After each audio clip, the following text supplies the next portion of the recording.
अंबेडकर के नाम छिड़ा है नया संग्राम, जो कि थमने का नाम नहीं ले रहा।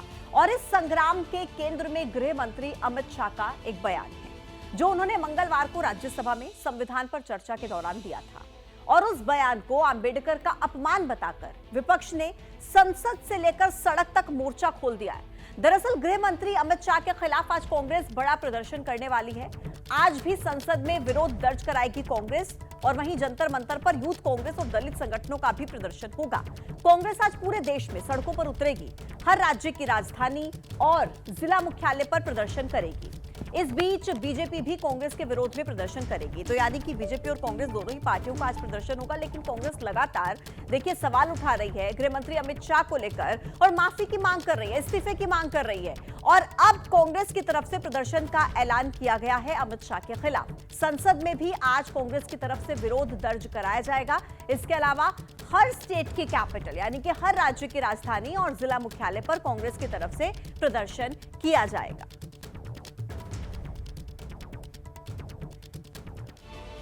तो देखिए, संविधान पर पहले लोकसभा और फिर राज्यसभा में चर्चा हुई, और चर्चा इस बात पर हुई कि संविधान की कद्र सबसे ज्यादा कौन करता है।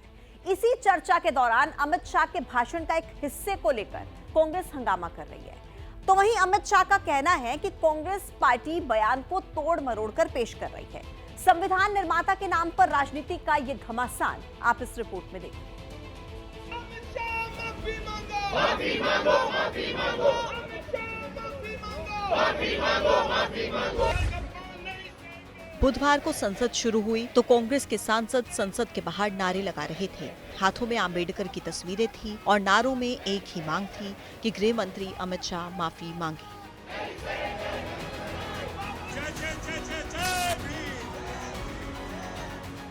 दूसरा प्रदर्शन देखिए। शाम को आम आदमी पार्टी ने बीजेपी दफ्तर पर प्रदर्शन किया था। केजरीवाल नेतृत्व कर रहे थे। यहाँ दो मांगे थी, अमित शाह माफी मांगे, इस्तीफा भी दें। अब सुनिए कि विपक्ष क्यों गृह मंत्री से नाराज है। उसे क्यों लगता है कि अमित शाह ने अंबेडकर का अपमान किया है। ये बात कहकर बाबा साहब का अपमान किया। अंबेडकर जी के खिलाफ है, उनकी विचारधारा के खिलाफ है। इनका पूरा का पूरा काम अंबेडकर जी ने जो किया और जो कॉन्स्टिट्यूशन है उसको खत्म करने का है। जो कल अमित शाह जी ने कहा था वो भारतीय जनता पार्टी की एक सोची हुई रणनीति थी। बाबा साहब के प्रति कितनी श्रद्धा है, कल अमित शाह जी के भाषण में निकल गया। कल गृह मंत्री ने डॉक्टर बाबा साहब अम्बेडकर का घोर अपमान किया। विपक्ष के बयानों में 4 शब्द हैं, संविधान, भगवान, अम्बेडकर और अपमान। यहाँ से पूरी क्रोनोलॉजी समझिए। गृह मंत्री अमित शाह ने मंगलवार को राज्यसभा में संविधान पर चर्चा में 1 घंटे 31 मिनट का भाषण दिया था। शाम 6:38 पर बोलना शुरू किया था। 8:09 पर बात खत्म की थी। इसी भाषण में शाम 7:45 पर उन्होंने ये कहा कि कांग्रेस का बार बार बाबा साहेब का नाम लेना सिर्फ ढोंग है। शाह ने जिस संदर्भ में ये बात कही वो पूरा हिस्सा 3 मिनट 37 सेकंड का था, लेकिन रात 9:19 पर इसका सिर्फ 12 सेकंड का आगे का हिस्सा कांग्रेस पार्टी के ऑफिशियल एक्स हैंडल से पोस्ट किया गया। कहा गया कि अमित शाह ने अंबेडकर को भगवान से कम आंककर उनका अपमान किया है। कांग्रेस ने जो 12 सेकंड का वीडियो सुनाया वो आप देखिए।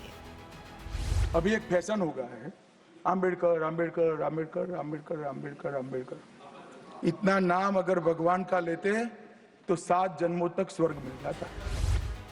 लेकिन जैसा कि हमने बताया कि अमित शाह का ये पूरा बयान एक विशेष संदर्भ में था और 3 मिनट 37 सेकंड का था। आपको पूरा बयान सुनाएंगे, उससे पहले कुछ और देखिए।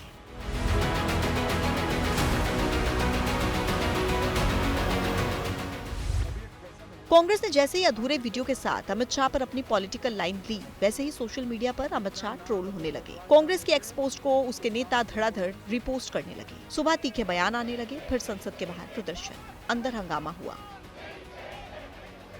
उन्होंने ये कहा था कि अंबेडकर का इतना आप लोग उठ उठ के बोलते हो, अगर यही उनका मजाक उड़ाया। 10-12 सेकंड का वीडियो क्लिप को लेकर के किसी वक्त को आप बोल नहीं सकते हैं। श्री मल्लिकार्जुन खड़गे जी इस वक्तव्य को बोलकर सदन के माध्यम से देश को गुमराह कर रहे हैं। अब आप देखें कि अमित शाह की स्पीच क्या थी। कांग्रेस ने जो सुनाया वो फिर से सुनिए, और भाषण का जो हिस्सा एडिट कर दिया यानी कि शेयर नहीं किया, उसे भी सुनिए। अभी एक फैशन हो गया है, आम्बेडकर आम्बेडकर आम्बेडकर आम्बेडकर आम्बेडकर आम्बेडकर। इतना नाम अगर भगवान का लेते तो 7 जन्मों तक स्वर्ग मिल जाता। मान्यवर, अभी एक फैशन हो गया है, अभी एक फैशन हो गया है, आम्बेडकर आम्बेडकर आम्बेडकर आम्बेडकर आम्बेडकर आम्बेडकर। इतना नाम अगर भगवान का लेते तो 7 जन्मों तक स्वर्ग मिल जाता। अच्छी बात है ना? ना सुनिए तो, सुनिए ना, आप सुनिए ना, मैं बताता हूं। हमें तो आनंद है कि आम्बेडकर का नाम लेते हैं। आम्बेडकर का नाम अभी 100 बार ज्यादा लो, परंतु साच अर्थ में आम्बेडकर जी के प्रति आपका भाव क्या है, ये मैं बताता हूं। मान्यवर, आम्बेडकर जी को देश की पहली कैबिनेट से इस्तीफा क्यों दे दिया? आम्बेडकर जी ने कई बार कहा कि अनुसूचित जातियों और जनजातियों से हुए व्यवहार से मैं असंतुष्ट हूं। सरकार की विदेश नीति से मैं असहमत हूं और आर्टिकल 370 से मैं असहमत हूं। इसलिए वो छोड़ना चाहते थे, उनको आश्वासन दिया गया, आश्वासन पूरा नहीं हुआ, उन्होंने इग्नोरेंस के चलते इस्तीफा दे दिया। हमने आपको 1 मिनट 14 सेकंड का हिस्सा सुनाया है, लेकिन संदर्भ स्पष्ट है कि अमित शाह आम्बेडकर पर कांग्रेस की करनी कथनी में फर्क बता रहे थे, उदाहरण दे रहे थे। कांग्रेस के अधूरे वीडियो के जवाब में जब अमित शाह का पूरा वीडियो शेयर होने लगा, इसी बीच प्रधानमंत्री मोदी ने अपने एक्स हैंडल पर एक पोस्ट किया। प्रधानमंत्री ने लिखा कि संसद में गृह मंत्री ने डॉक्टर आम्बेडकर के अपमान और SC/ST की अनदेखी का कांग्रेस का काला इतिहास बता दिया है, इसलिए बौखलाई कांग्रेस नाटकबाजी कर रही है। लेकिन पूरा वीडियो सामने आ जाने और पीएम मोदी के बयान के बावजूद शाम को कांग्रेस के अध्यक्ष खड़गे ने एक प्रेस कॉन्फ्रेंस की और फिर से अमित शाह पर आरोप दोहराए। हम चाहते हैं कि हमारे अमित शाह राजीनामा देना चाहिए और मोदी जी को अगर थोड़ा सा भी बाबा साहब अम्बेडकर के बारे में श्रद्धा है तो रात के 12 बजे के अंदर वो निकाल देना चाहिए, उनको ड्रॉप कर देना चाहिए। और कांग्रेस जब पीछे नहीं हटी तो कल शाम 6 बजे अमित शाह खुद बीजेपी दफ्तर पहुंचे। प्रेस कॉन्फ्रेंस करके कहा कि कांग्रेस एक पार्टी नहीं बल्कि एक झूठ की एडिट मशीन है। राज्यसभा में मेरे बयान को तोड़ मरोड़ कर पेश किया गया। मेरा मीडिया के सभी मित्रों से आग्रह है, कांग्रेस ने सार्वजनिक जीवन में जो पद्धति की है कि बयानों को तोड़ मरोड़ कर पेश करना, हो हल्ला मचाना और भ्रांति खड़ी करना। पहले उन्होंने नरेंद्र मोदी जी के भी एडिटेड बयानों को सार्वजनिक किया। चुनाव जब चल रहा था, मेरे बयान को AI का उपयोग कर एडिट किया गया और पूरे देश में इसको प्रसारित करने का घृणित काम किया गया। और आज अंबेडकर जी के लिए मेरी बात को तोड़ मरोड़ कर वो पेश कर रहे हैं। इस विवाद में टाइमिंग पर भी सवाल उठ रहे हैं कि कांग्रेस ने मंगलवार को ही राज्यसभा में भाषण के वक्त ही हंगामा क्यों नहीं किया, अब क्यों कर रही है। आप इस पर कांग्रेस के अध्यक्ष खड़गे और कांग्रेस सांसद नीरज दांगी से वजह सुनिए। ऐसा उन्होंने बात किया, तब मैंने हाथ उठाया, तब उनको यील्ड होने के लिए कहा, लेकिन मुझे वो मौका नहीं मिला। LOP ने बोलने की कोशिश करी, हमारे कांग्रेस प्रेसिडेंट आदरणीय खड़गे साहब ने जब बोलने की कोशिश करी इस पर, तो उन्होंने कहा कि अगर मैं गलत हूं तो आप बोल सकते हैं, अन्यथा जो है आप खड़े होकर के बोल नहीं सकते हैं। मैं कहना चाहूंगा हर चीज में उन्होंने गलतियां रखी वहां पर, और जब बोलने की बात आई तो बोलने नहीं दिया गया। अमित शाह ने जब खड़गे को टोका वो 6:50 की बात थी, जबकि जिस बयान पर कांग्रेस कल खामोश रही वो रात 7:45 बजे का था। तो देखिए, संसद में अमित शाह की तरफ से जो बयान दिया गया उसका पूरा संदर्भ ये था कि कांग्रेस पार्टी ने बाबा साहब का सम्मान नहीं किया, इसलिए पहली कैबिनेट से उन्हें इस्तीफा देना पड़ा। जब देश आजाद हुआ तो पंडित नेहरू ने बाबा साहेब को कानून मंत्री बनने का न्यौता दिया था। बतौर कानून मंत्री डॉक्टर आम्बेडकर की भूमिका की तारीफ पूरी दुनिया में हुई, लेकिन जिस कैबिनेट के वो सदस्य थे उससे उनका मनमुटाव हमेशा रहा था और नेहरू के साथ भी उनके संबंध सहज नहीं रहे। अपने भाषण में आपने कांग्रेस की निंदा की है, और कांग्रेस को तोड़ने की अपील भी। कोई कैबिनेट मिनिस्टर ऐसा भाषण कैसे दे सकता है? यह बतौर प्रधानमंत्री मेरे ऊपर, उप प्रधानमंत्री के ऊपर हमला है।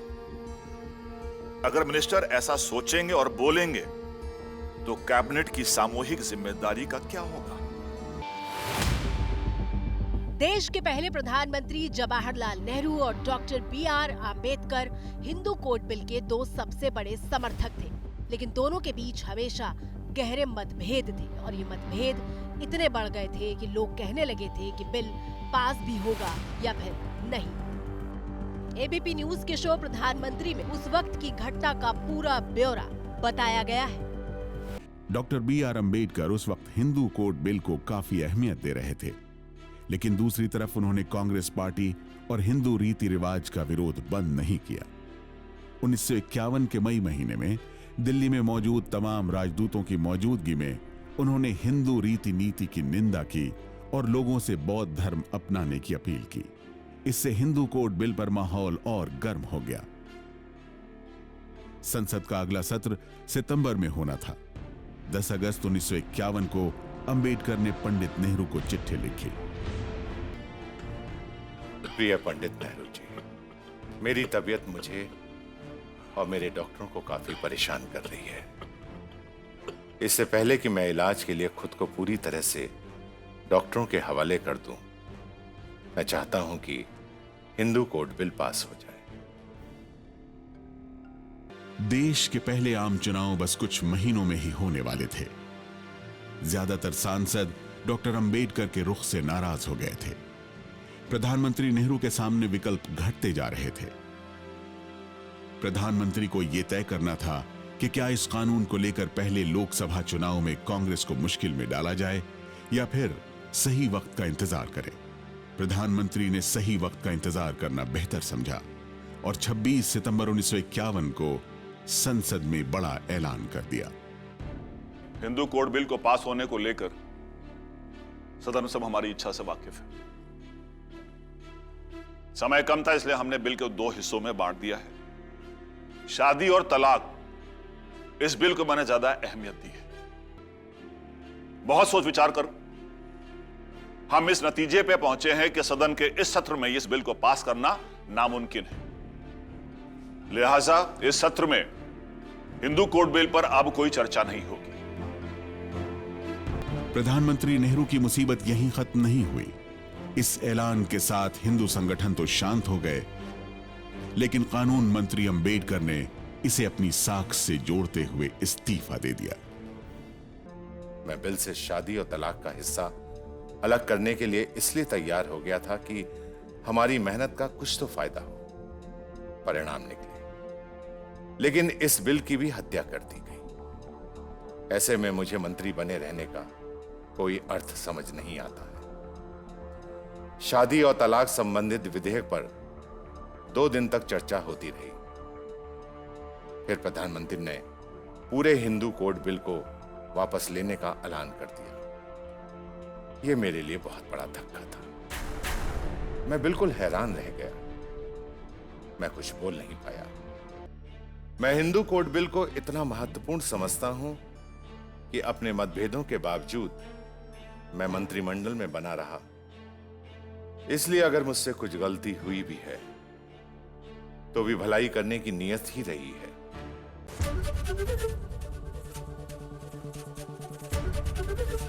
एबीपी गंगा, खबर आपकी, जुबान आपकी।